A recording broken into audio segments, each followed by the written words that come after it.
Assalamualaikum, kami dari kelompok 7 R4B Universitas Indraprasta PGRI ingin menjelaskan salah satu materi dari mata kuliah kimia lanjut. Eits, sebelum dimulai, jangan lupa klik like dan tekan tombol subscribe-nya ya, supaya kalian tidak ketinggalan video-video materi yang ada di channel ini.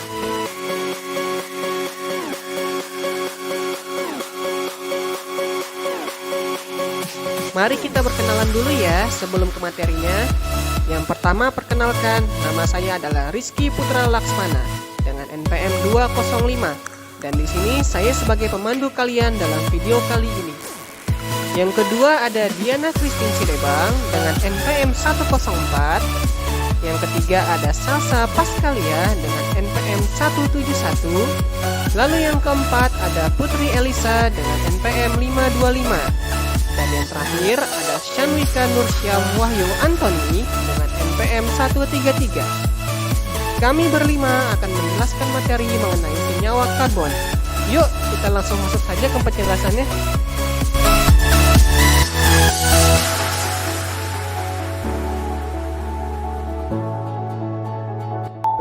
Preview. Yang pertama yang harus kalian ketahui dari senyawa karbon tentu saja adalah definisinya. Sebenarnya apa sih senyawa karbon itu? Senyawa karbon sesuai namanya adalah jenis senyawa yang atom atau komponen penyusunnya sebagian besar merupakan atom karbon.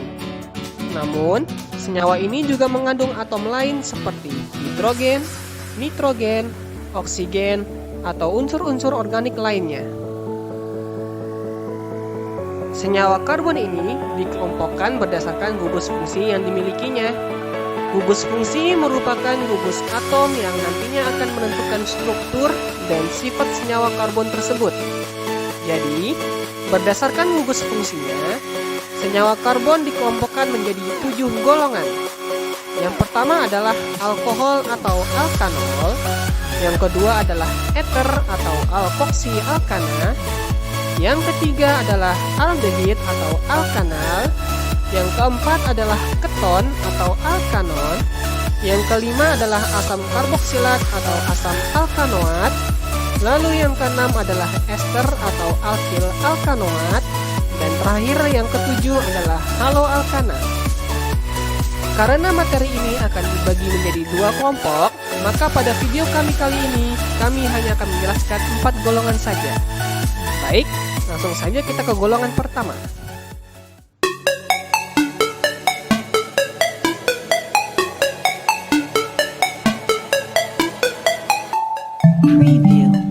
Golongan pertama dari senyawa karbon adalah alkohol.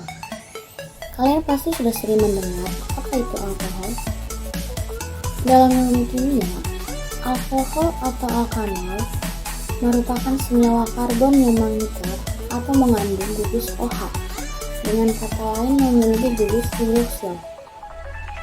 Rumus umum dari alkohol adalah CnH2n plus 2O, atau bisa kita tuliskan kembali menjadi CnH2n plus 1OH. CnH2n plus 1 merupakan rumus umum dari alkil yang bersimbol R. Maka sering kita lihat bahwa struktur umum dari alkohol adalah ROH. Contoh dari alkohol yakni ada CH3OH, C2H5OH, C3H7OH, dan seterusnya. Berdasarkan letak gugus OH-nya, alkohol terbagi menjadi 3, yaitu alkohol primer. di mana atom karbon yang mengikat gugus OH hanya terikat dengan satu atom karbon lainnya. Lalu ada alkohol sekunder, yaitu di mana atom karbon yang mengikat gugus OH terikat dengan dua atom karbon lainnya. Dan yang terakhir adalah alkohol tersier, di mana atom karbon yang mengikat gugus OH terikat dengan tiga atom karbon lainnya. Selanjutnya untuk tata nama dalam alkohol dibagi dalam dua aturan, yakni aturan tata nama dari International Union of Pure and Applied Chemistry atau yang biasa disebut tata nama IUPAC dan aturan tata nama trivial. Beberapa aturan yang harus diikuti dalam tata nama IUPAC yaitu: pertama, nama alkohol diambil dari nama alkana dengan akhiran A, diganti dengan ol. Jika ada lebih dari satu gugus OH, maka antara alkana tanpa akhiran A dan akhiran ol disisipkan angka Yunani seperti mono, di, tri, tetra, penta, dan seterusnya sesuai dengan banyaknya gugus OH yang terikat. Sebagai contoh, C2H6 disebut sebagai etana, maka C2H5OH disebut dengan etanol, dan C2H4OH2 karena gugus OH ada 2, maka disebut etadienol. Oke, perhatikan ya, bisa dilihat bahwa C2H6, C2H5OH, dan C2H4OH2 memiliki jumlah atom C dan H yang sama. Contoh lainnya, C3H8 disebut sebagai propane, maka C3H7OH disebut dengan propanol, dan C3H5OH3 karena gugus OH ada 3, maka disebut propatrienol. Yang kedua, penentuan induk rantai dilihat dari rantai karbon terpanjang dengan penomoran dimulai dari ujung rantai yang paling dekat dengan gugus OH. Contohnya pada C4H9OH. Bisa dilihat bahwa rantai karbon terpanjang ada 4 dan OH lebih dekat pada ujung rantai sebelah kiri. Maka penomoran dimulai dari kiri ke kanan. Di sini gugus OH terikat dengan atom karbon kedua. Maka senyawa C4H9OH disebut dengan 2-butanol. Yang ketiga, jika rantai induk mengikut gugus alkyl, maka penamaan dimulai dengan menyebutkan posisi alkyl terlebih dahulu. Misalnya ada rantai senyawa karbon seperti berikut ini. Terlihat bahwa rantai karbon terpanjang ada 5 dan OH lebih dekat dari ujung rantai sebelah kanan. Maka penomoran dimulai dari kanan ke kiri. Di sini gugus OH terikat dengan atom karbon kedua, dengan gugus alkyl terikat dengan atom karbon keempat. Maka nama rantai senyawa tersebut adalah 4-metil 2-pentanol. Yang keempat, jika rantai induk memiliki banyak cabang, maka penamaan diurutkan sesuai abjad. Bila ada cabang yang sama, maka disisipkan dengan angka Yunani di depan nama cabang tersebut. Perlu diingat bahwa penambahan angka Yunani untuk suatu cabang tidak mengubah letak penamaan cabang tersebut. Letak penamaan akan berubah bila cabang diberi penambahan iso atau null. Sebagai contoh, lihatlah rantai senyawa karbon berikut ini. Bisa dilihat bahwa rantai karbon terpanjang ada 7 dan OH lebih dekat dari ujung rantai sebelah kanan, maka penomoran dimulai dari kanan ke kiri. Di sini gugus OH terikat dengan atom karbon ketiga dan gugus metil terikat dengan atom karbon ketiga dan keenam. Lalu gugus etil terikat dengan atom kelima. Karena etil diawali dengan huruf E dan metil diawali dengan huruf N, maka etil disebutkan terlebih dahulu.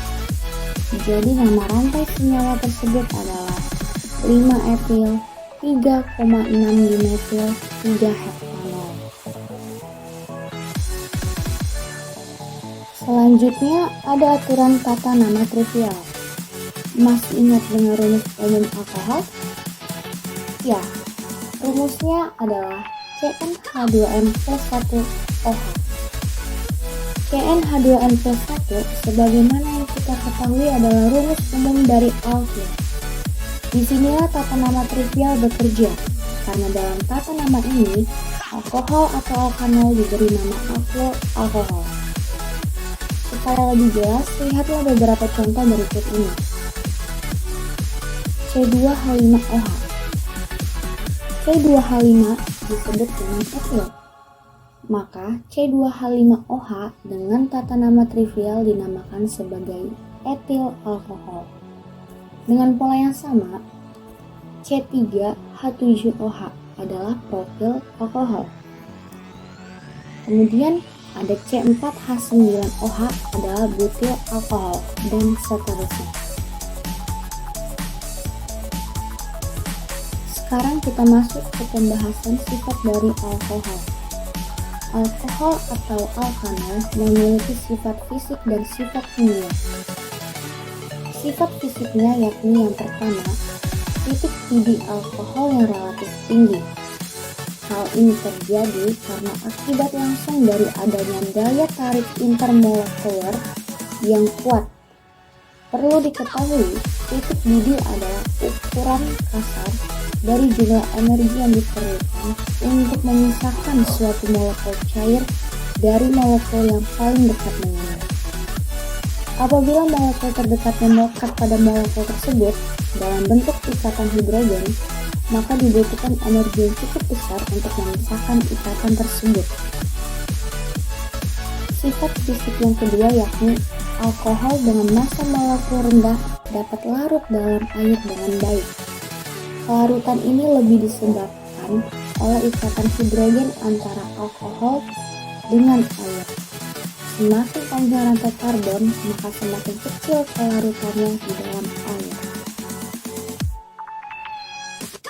Lalu untuk sifat kimia dari alkohol antara lain, yang pertama, reaksi oksidasi alkohol bisa menghasilkan senyawa aldehid, asam karboksila, ataupun keton, tergantung jenis alkohol dan sudah berapa kali dioksidasi.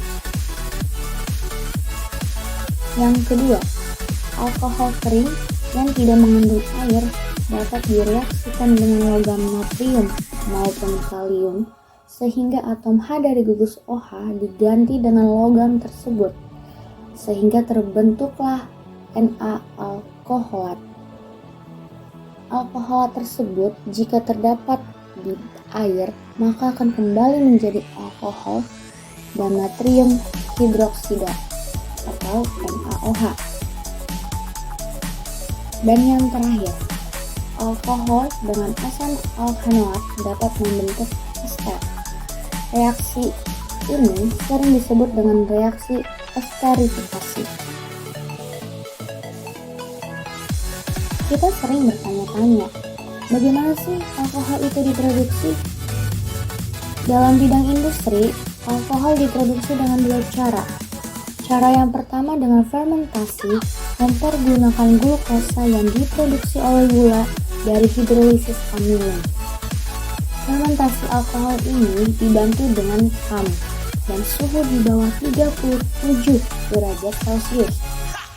Selain fermentasi glukosa, bagian pembuatan alkohol juga dapat diproduksi dengan cara mengkonversi alkosa dengan enzim invertase menjadi glukosa dan fruktosa. Setelah itu, glukosa dikonversi lagi menjadi etanol dengan enzim zimase.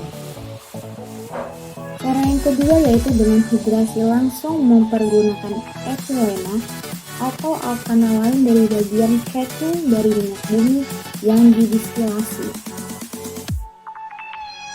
Definisi dan struktur alkohol sudah, tata nama alkohol sudah, sifat-sifatnya juga sudah, dan cara produksinya pun sudah.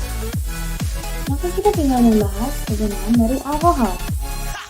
Alkohol cukup banyak loh digunakan. Contohnya seperti berikut. Pertama, metanol yang bermanfaat sebagai bahan pelarut plastik sampai bahan pembuatan pupuk.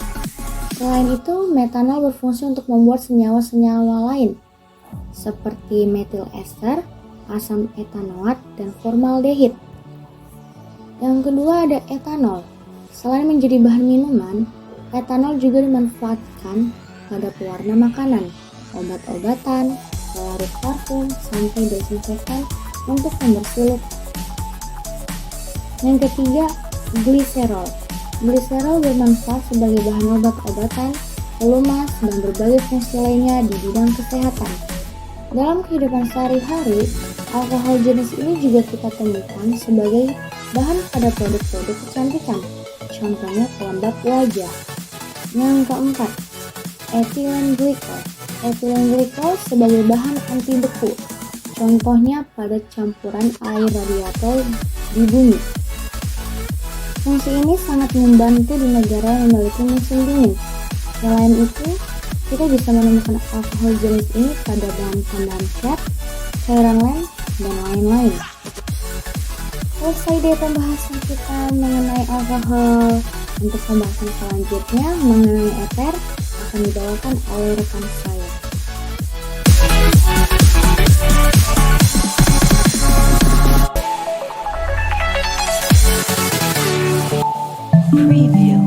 Terima kasih penjelasan mengenai alkoholnya, Kak. Yuk kita lanjut ke golongan senyawa karbon kedua, yaitu eter. Udah tahu belum sih apa itu eter? Eter atau alkoksialkana merupakan senyawa karbon yang mengandung gugus ROR, di mana gugus fungsi O terikat di antara dua alkil. Dua alkil tersebut bisa sama maupun berbeda. Eter memiliki rumus umum yang sama dengan alkohol, yaitu CnH2n plus 2O. Perbedaannya hanya pada gugus fungsinya, di mana alkohol mengandung gugus ROH, sedangkan eter mengandung gugus ROR. Sebagai contoh perbandingan saja, misal ada alkana C2H6 dalam alkohol menjadi C2H5OH. Di sini terlihat bahwa alkohol bergugus fungsi ROH, namun dalam eter menjadi CH3OCH3. Terlihat dalam eter bergugus fungsi ROR dengan kedua alkil sama. Contoh untuk eter dengan kedua alkil berbeda, misalnya pada alkana C3H8. Dalam eter, strukturnya menjadi CH3OC2H5. Di sini terlihat bahwa kedua alkil atau kedua R berbeda. Sekarang kita masuk ke tata namanya. Seperti alkohol tadi, ada tata nama IUPAC dan tata nama trivial.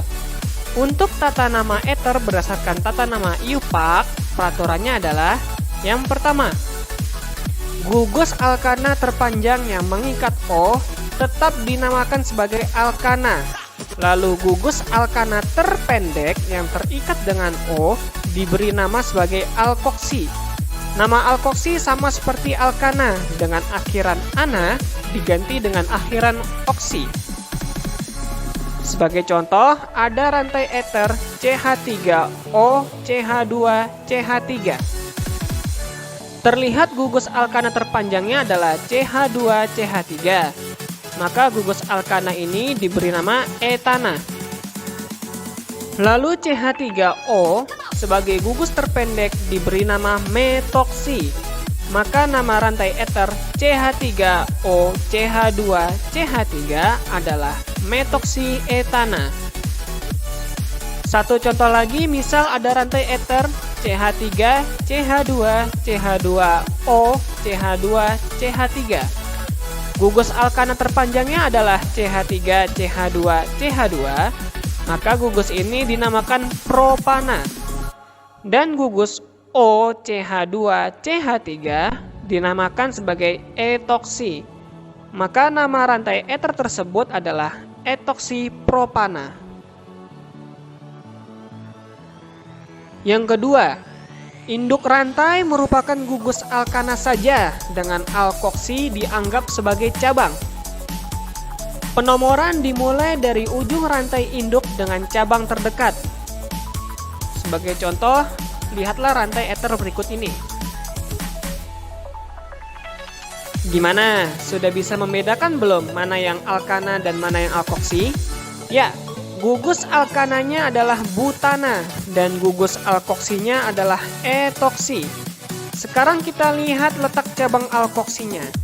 Cabang alkoksi lebih dekat dengan ujung rantai induk di sebelah bawah dan ternyata alkoksi terletak di atom karbon kedua. Maka nama rantai eter ini adalah 2-etoksi butana.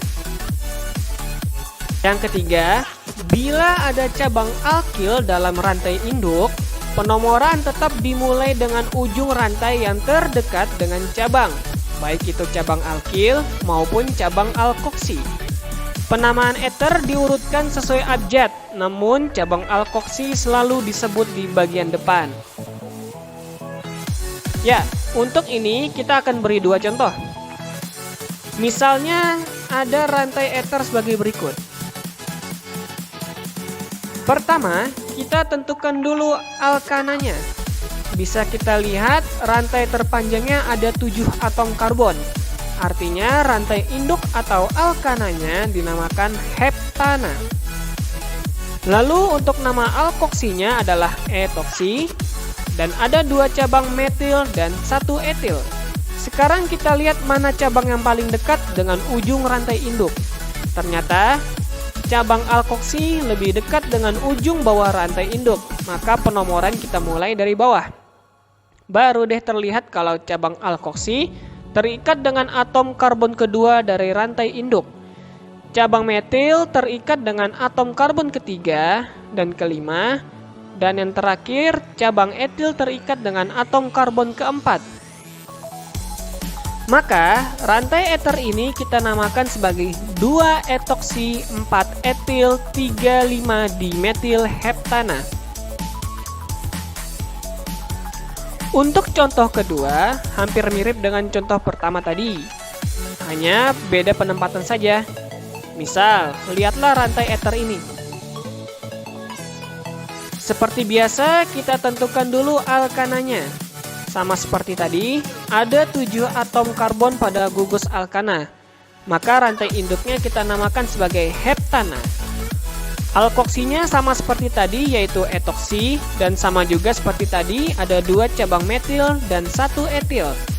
Sekarang kita lihat lagi cabang mana yang terdekat. Ternyata cabang terdekatnya adalah cabang metil di dekat ujung kiri rantai induk. Maka penomoran kita mulai dari kiri. Terlihat bahwa cabang metil terikat dengan atom karbon kedua dan ketiga dari rantai induk. Cabang alkoksi terikat dengan atom karbon keempat. Dan terakhir, cabang etil terikat dengan atom karbon kelima dari rantai induk. Maka, rantai eter ini dapat kita namakan sebagai 4-etoksi 5-etil 2,3-dimetil heptana. Untuk tata nama eter berdasarkan tata nama trivial lebih mudah karena kita hanya perlu menyebutkan kedua alkilnya lalu diberi akhiran eter. Misal, CH3OCH3 yang dalam IUPAC dinamakan sebagai metoksimetana. Dalam trivial dinamakan sebagai dimetil eter. Satu contoh lagi untuk CH3OCH2CH3 yang dalam IUPAC dinamakan sebagai metoksietana, dalam trivial dinamakan sebagai metil etil eter. Untuk penulisan alkil tidak perlu harus sesuai abjad ya. Baik, tata nama untuk ether sudah selesai. Kita lanjutkan dengan sifat dari ether itu sendiri. Ether juga memiliki sifat fisik dan kimianya ya. Untuk sifat fisik ether yang pertama adalah ether mudah menguap, mudah terbakar, dan beracun. Lalu sifat fisik yang berikutnya, ether tidak membentuk ikatan hidrogen di antara molekul-molekulnya.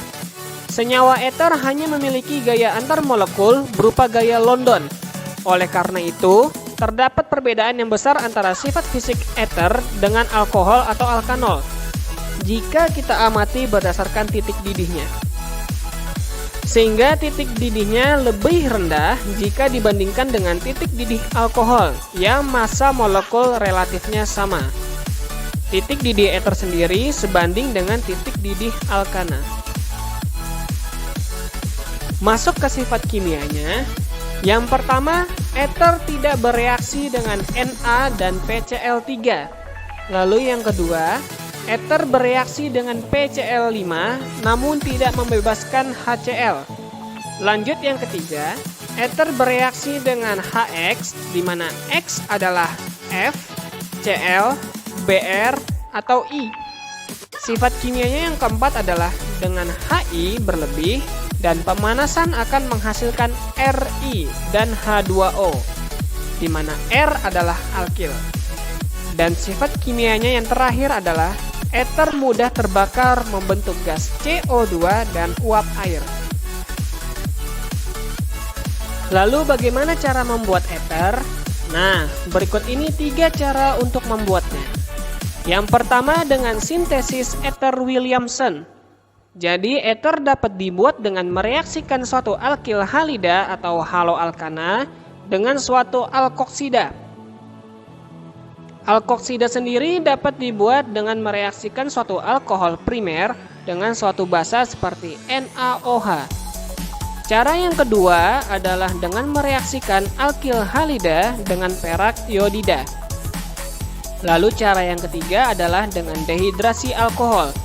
Jadi, bila uap etanol dan alkohol primer suhu rendah yang lain dilewatkan di atas suatu alumina pada suhu 250 sampai 260 derajat Celcius, akan terjadi dehidrasi pada alkohol tersebut yang nantinya akan menghasilkan ether. Oke, sekarang kita tinggal membahas apa saja kegunaan dari ether. Dalam bidang rumah tangga, dikarenakan ether cukup reaktif, ether menjadi sangat cocok digunakan sebagai pelarut untuk melarutkan lemak, minyak, lilin, parfum, resin, pewarna, dan hidrokarbon. Selain itu, uap ether tertentu digunakan sebagai insektisida dan fumigan untuk tanah bagian atas. Lalu dalam bidang medis, ether juga memainkan peran penting, terutama untuk penggunaan anestesi atau obat bius. Metoksimetana atau dikenal sebagai kodein adalah obat penghilang rasa sakit yang efektif dan merupakan bahan utama dalam pembuatan morfin. Dan yang terakhir, dalam bidang industri, ether jenis etoksietana digunakan sebagai starter untuk mesin diesel dan mesin bensin dalam cuaca dingin karena etoksietana cukup stabil. Selesai deh pembahasan mengenai ether. Selanjutnya kita akan masuk ke golongan senyawa karbon ketiga, yaitu aldehid atau alkanal.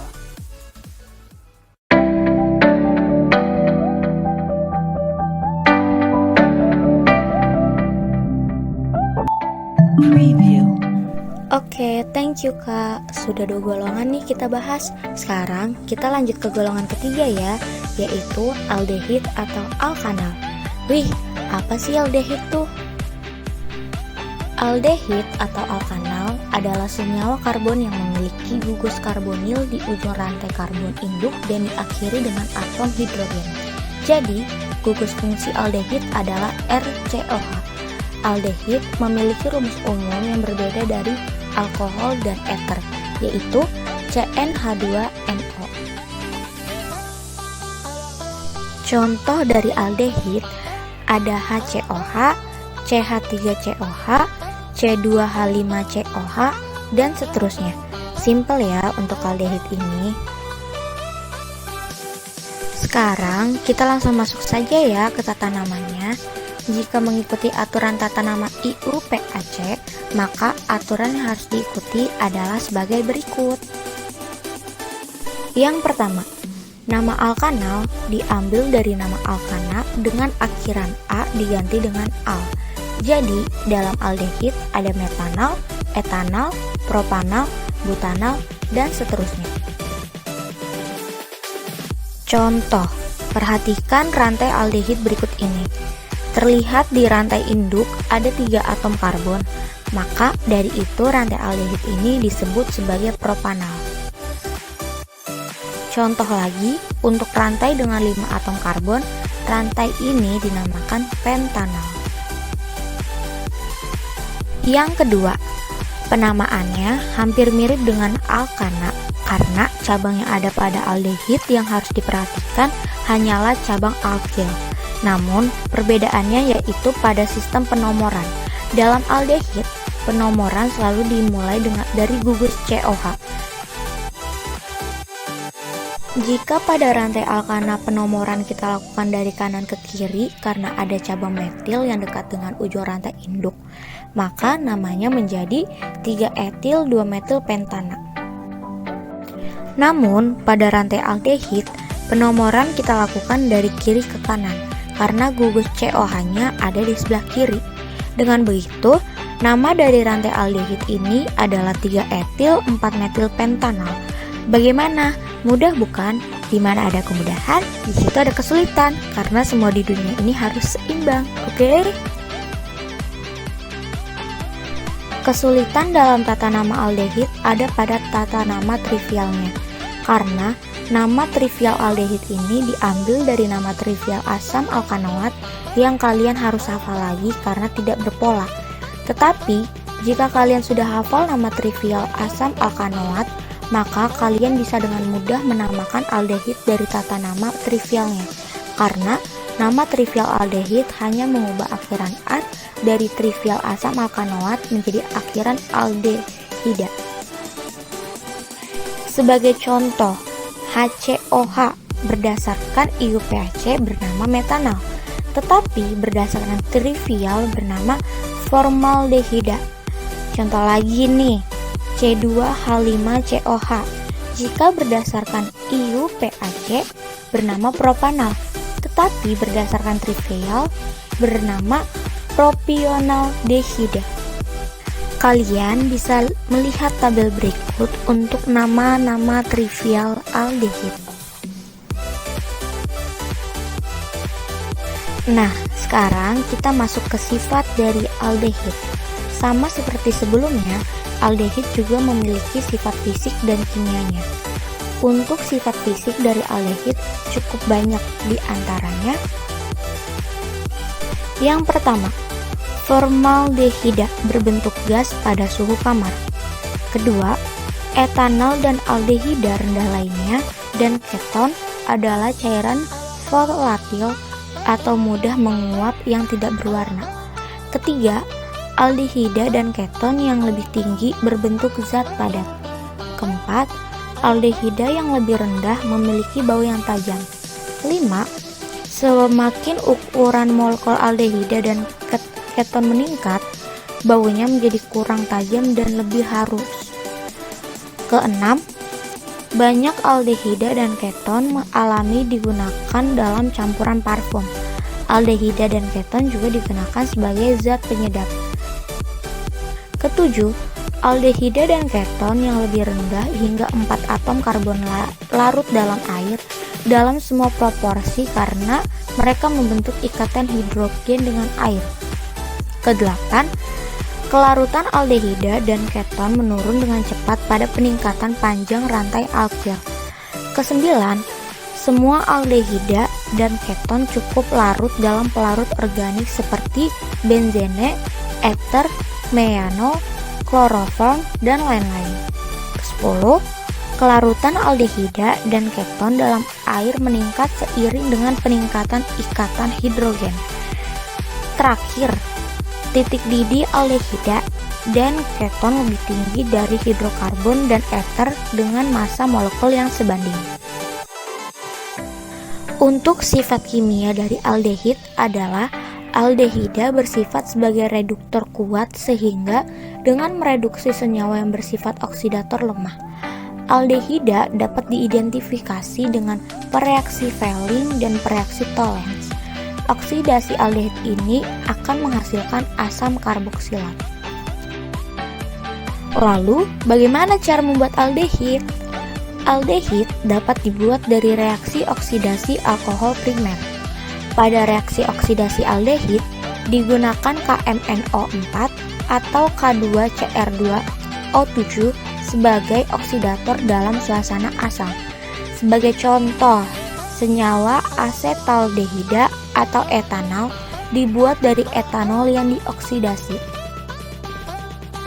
Oke sip, tinggal kegunaan aldehid deh.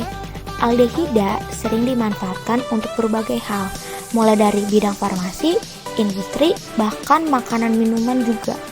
Contohnya, larutan formaldehida dikenal sebagai formalin yang digunakan untuk pengawet mayat. Formaldehida juga dimanfaatkan sebagai bahan baku industri plastik, melamin, dan bakelit. Lalu ada etanol yang merupakan bahan baku untuk industri. Cukup sampai di sini ya untuk pembahasan aldehid. Selanjutnya, ada golongan senyawa karbon terakhir yang akan dibahas dalam video ini, yaitu golongan keempat, keton atau alkanon.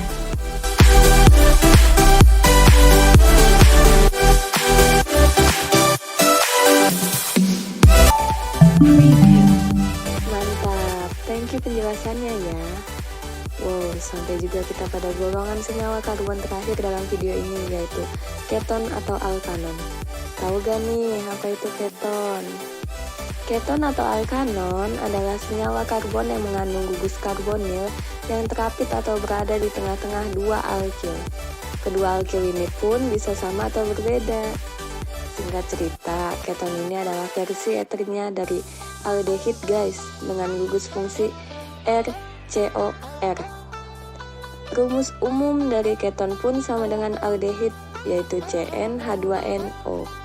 Perbedaannya dengan aldehid sama kayak eter dan alkohol, hanya berbeda pada gugus fungsinya saja, di mana aldehid mengandung gugus RCOH, sedangkan keton mengandung gugus RCOR. Contoh dari keton adalah CH3, COCH3. Kita masuk saja ya ke tata namanya. Dengan tata nama versi IUPAC, kita harus mengikuti aturan sebagai berikut. 1. Nama alkanon diambil dari nama alkana dengan akhiran A diganti dengan on untuk keton yang memiliki jumlah rantai karbon yang sama. Namun, karena gugus fungsi keton adalah RCOR, maka keton terpendek adalah propanon. Sebagai contoh, perhatikan rantai keton berikut. Karena ada 3 rantai karbon, maka rantai ini dinamakan propanon. Satu contoh lagi, untuk rantai dengan 5 atom karbon, maka rantai ini bernama pentanon. Kedua, penomoran dimulai dari ujung rantai induk yang paling dekat dengan gugus karbonilnya, meskipun ada gugus alkil yang lebih dekat dengan salah satu ujung rantai induk tersebut. Contoh, lihatlah 2 contoh rantai keton berikut. Untuk rantai keton pertama ada 7 rantai karbon. Karena gugus karbonil lebih dekat dengan ujung rantai induk sebelah kiri, maka penomoran dilakukan dari kiri ke kanan. Dan ternyata gugus karbonilnya terikat dengan atom karbon ketiga. Maka nama rantai keton ini adalah 3-heptanon. Untuk rantai keton kedua hampir mirip dengan rantai pertama, dengan tambahan 1 gugus metil. Gugus metil berada lebih dekat dengan ujung rantai induk sebelah kanan dibandingkan gugus karbonil dengan ujung rantai sebelah kiri. Namun meskipun begitu, penomoran tetap dilakukan dari kiri ke kanan karena kita memprioritaskan gugus karbonil. Karena gugus metil terikat dengan atom karbon ke-6, maka nama rantai keton ini adalah 6-metil 3-heptanon. Yang ketiga, bila gugus karbonil berada di tengah rantai induk, penomoran dimulai dari ujung rantai induk yang paling dekat dengan gugus alkilnya. Kita Kita ambil contoh seperti tadi, hanya saja kita geser gugus karbonila sehingga dia terikat dengan atom yang keempat. Karena gugus karbonila di tengah rantai induk, kita tinggal melihat ujung rantai induk yang paling dekat dengan gugus alkilnya. Karena gugus alkil lebih dekat dari kanan ujung rantai induk, maka penomoran dilakukan dari kanan ke kiri. Dengan begitu, gugus alkil terikat dengan atom karbon kedua. Maka nama dari rantai ini adalah 2-metil-4-heptanon. Kalau tata nama versi trivialnya, keton sangat mirip dengan ether. Kita hanya perlu menyebutkan kedua alkilnya lalu diberi akhiran keton. Misal, CH3COCH3 yang dalam IUPAC dinamakan sebagai propanon. Dalam trivial dinamakan sebagai dimetil keton. Satu contoh lagi untuk CH3COCH2CH3 yang dalam IUPAC dinamakan sebagai 2-butanon. Dalam trivial dinamakan sebagai metil etil keton. Ingat, untuk penulisan alkil tidak perlu harus sesuai urutan abjad ya. Oke deh, lanjut ke sifat dari keton. Sifat fisika dari keton itu diantaranya 1. Titik didih alkanon relatif lebih tinggi daripada senyawa hidrokarbon dengan massa molekul yang relatif sama. 2. Larut dalam air. 3. Pada suhu kamar, alkanon suhu rendah berwujud cair tidak berwarna dan berbau. 4. Alkanon suhu pertengahan berupa zat cair sukar larut dalam air. 5. Alkanon suhu tinggi berwujud padat. Lalu untuk sifat kimianya yang pertama adalah keton dapat direduksi menghasilkan alkanol sekunder. Yang kedua adalah adisi HCN. Terhadap keton akan menghasilkan cyanohidrin. Lalu sifat ketiga adalah adisi terhadap keton oleh NaHSO3 atau natrium disulfid akan menghasilkan garam sulfonat yang sukar larut dalam pelarut organik. Dan sifat terakhir adalah keton tidak dapat teroksidasi oleh larutan Tollens atau Vehling. Lalu bagaimana cara membuat keton? Ada beberapa cara yang dapat dilakukan dalam pembuatan senyawa keton, yaitu pertama dengan cara oksidasi alkanol sekunder dengan suatu oksidator, misal larutan K2CR2O7 atau KMnO4. Keton juga dapat diperoleh ketika reagen Grignard direaksikan dengan nitril. Intermediat garam imina terbentuk pada reaksi hidrolisis pembentukan keton. Lalu yang terakhir dalam industri, propanon dibuat melalui oksidasi alkohol sekunder dengan udara oksigen. Reaksi ini memerlukan katalis logam seperti tembaga. Terakhir, tinggal bahas kegunaan keton deh. Keton lumayan banyak kegunaannya loh. Contohnya, ke-1, 2-propanon sering digunakan sebagai pelarut, misalnya sebagai pembersih cat kuku, pelarut lilin atau plastik. Kedua, acetophenon atau metilfenilketon sering digunakan sebagai zat ketonik. Acetophenon juga digunakan sebagai bahan wewangian dalam sabun, deterjen, krim, lotion. Ketiga, fluoroacetophenon banyak dipergunakan sebagai gas air mata. 4. Chloroform digunakan sebagai zat anestesi. Chloroform ini dibuat dengan cara mereaksikan aseton dengan NaOH dan Cl2. Kelima, beberapa senyawa alkanon, aseton, dan keton siklik digunakan sebagai campuran pembuatan kosmetik dan parfum. Baik, selesai sudah pembahasan 4 golongan senyawa karbon. Saya serahkan kembali ke moderator.